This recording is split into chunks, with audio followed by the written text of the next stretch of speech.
All right, let's go.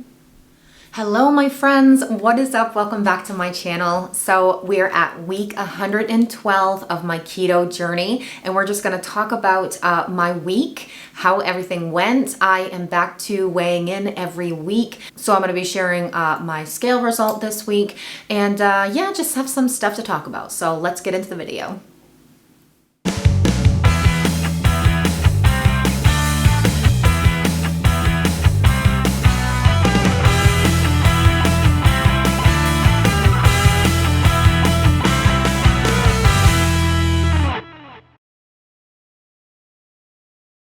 Alright guys, before we get into the video, make sure to subscribe to my channel if you haven't done so already. And to all my new subscribers that have joined me recently, welcome. If you are new to my channel, if you're just clicking on this video for the first time, hello. I'm the incredible shrinking Steffi, and this channel is my journey to lose a total of 200 pounds from my highest weight of 374. I'm down 165 pounds as of last week's results video, and 82 pounds in the last 112 weeks. So I share everything that goes on in my life. I share the truth. I share the successes and the failures, and because that's what a weight loss journey is all about. And so I feel like it's really important to share every aspect of this weight loss journey with you guys, because I know there are a lot of people out there who go through the same things that I do. And I struggle with food addiction. I have struggled with addiction my entire life, almost my entire life.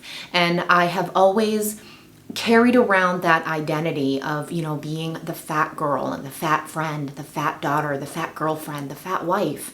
And so it's always been inside my head.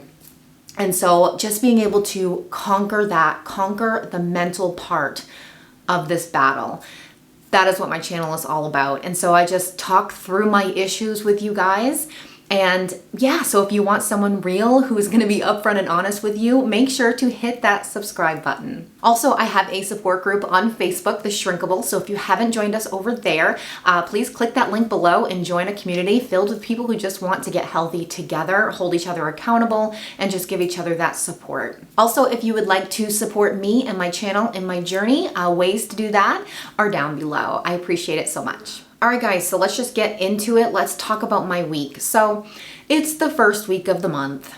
It's my bad week. It's the week that I get my monthly cycle. My Aunt Flo comes to town and she ruins everything. She just messes up my whole house. So yeah, this is the first week of the month, and I always gain weight before I get my period. And then it's kind of like after she comes, it just kind of all flushes out of me and I get back on track. So yeah, let's just get into the scale result because it's nothing exciting. I am up a pound this week. Usually I am up 2 or 3 pounds before my cycle comes. So, I'll take that as a win. I may gain, 1 or 2 at the beginning of this week, but hopefully by next results video, I'll be down, or at least at 209 again, or even below. That would be pretty cool. I was 210 for my weigh-in this week, so up a pound, and that is totally okay because my week rocked, and I did so good this week, and it didn't matter that the scale was up. I was prepared for a bad scale week.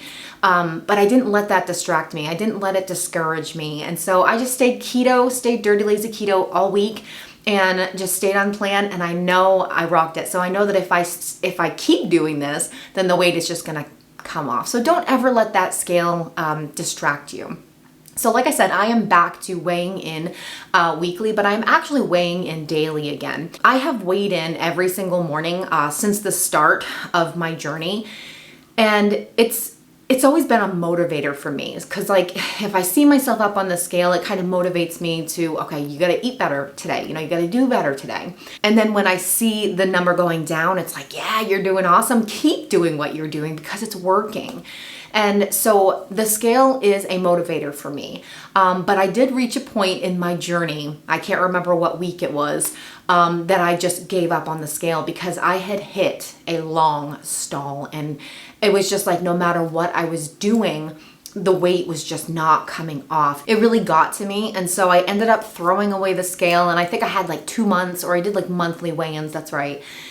And it was really freeing for me. It was a great experience. And then when I did my personalized 75 hard, I didn't weigh in during that time, just in the beginning and when I ended it.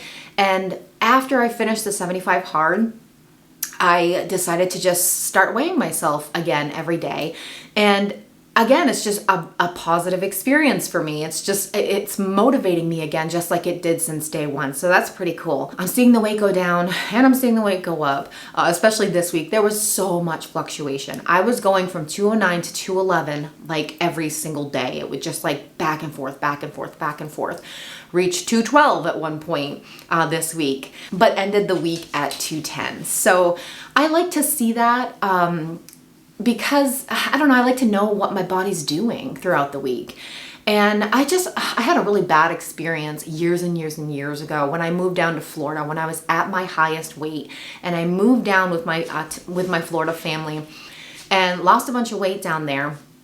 But the very first week, I was expecting to lose a bunch of weight, and I had done so amazing.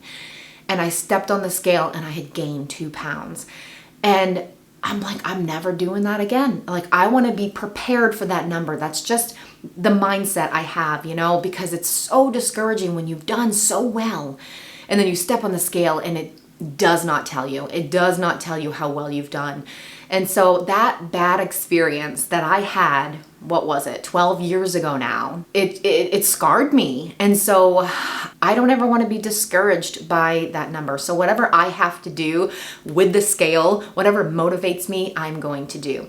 And I encourage you to do the same thing. Like if you're motivated just by a weekly weigh-in, do that. If you are motivated by daily, do that. If you're motivated by not weighing in at all, do that. We all have to do what's best for us that's going to help us stay on track and just keep going. So that is just what works for me. Back to weighing in daily, but giving you a weekly scale result from now moving forward until who knows when. I also have really big goals, like I am trying to get into Wonderland, and now, I'm 11 pounds away from getting there, but I'm so close. I am so close, and I want to see it. I want to see that scale go down because I just feel like it's just like right around the corner. And my birthday is coming up December 21st, and I would love to be in Wonderland by December 21st. I have 11 pounds to go, and I think I can do it. If I don't allow myself to get distracted and I just keep going, I'm going to do it. I'm going to reach that goal.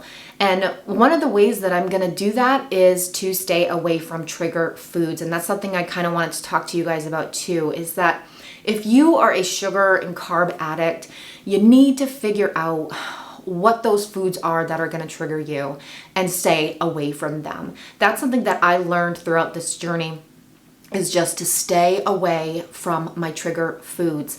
And I wanted to be that normal person. I wanted to be that person that could have Chinese food and, be okay, but I'm not that person. I eat Chinese food and I'm a goner. Like, I'm done.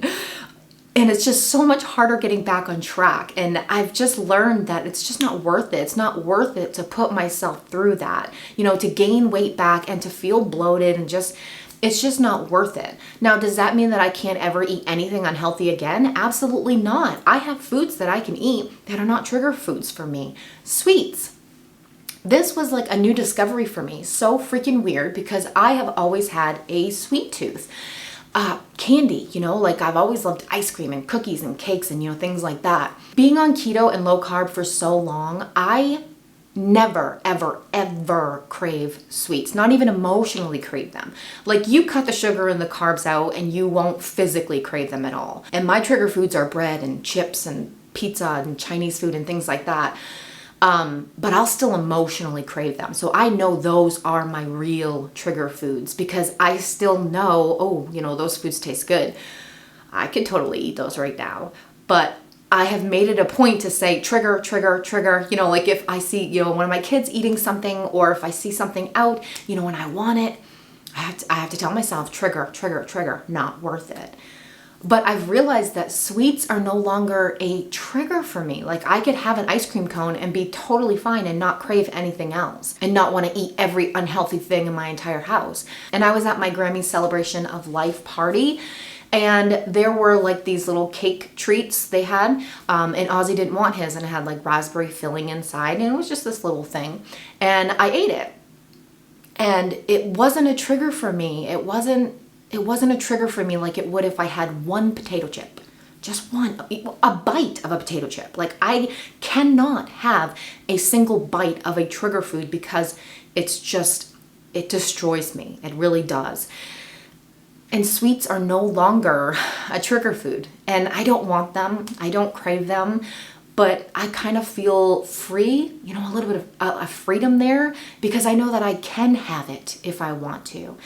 And I don't know if I will experience that with my trigger foods, you know, my Chinese food, pizza. And with keto, it's awesome because I can have any type of pizza I want as a keto substitute. So that's really not a problem. But like, you know, chips and bread. Oh gosh, I love bread. You know, but those are my triggers. And I just wonder if maybe one day I could actually reach that point of being able to have something once in a while and it not trigger me. So goals, goals, goals. Those are my goals. And that's what we're going to be working on. And if I never do get to that point, that is okay. That is okay. Because living this life right now, the way that I am, that's freedom. It's freedom to me because I get to choose to be healthy. I get to make the choice every single day to choose health. And whatever that may mean for me and whatever that may mean for you, you know, you get that choice too. We have that freedom.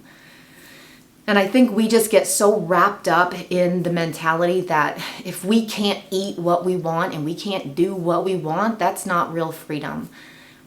And that's not true at all, you know? Real freedom comes from being able to make the choices that you want, the right choices. You know, what are the right choices for you? You have the freedom to make them. All right, guys, that is it for this video. Just wanted to give you a quick update for week 112. If you like this video, give me a thumbs up and subscribe to my channel if you haven't done so already, and join my support group on Facebook. I would love to see you over there. And as always, if you ever need me, please never hesitate to reach out. Ways to contact me are down below, and make sure to follow me on Facebook and Instagram if you haven't yet. I use Facebook way more than Instagram, but make sure to come over and follow me over there. All right, guys, that's it for this video. I will see you at the next one. Stay safe and choose health. Bye, guys. And it really got to me. I feel like I have a bug on my head. No, okay, I'm fine. I got this hair flying around my face. All right, guys, that is it for this video. Just wanted to give you a quick 112 week update. Wait, is that right? Did I say that right? 112 week? No, week 112. Yeah.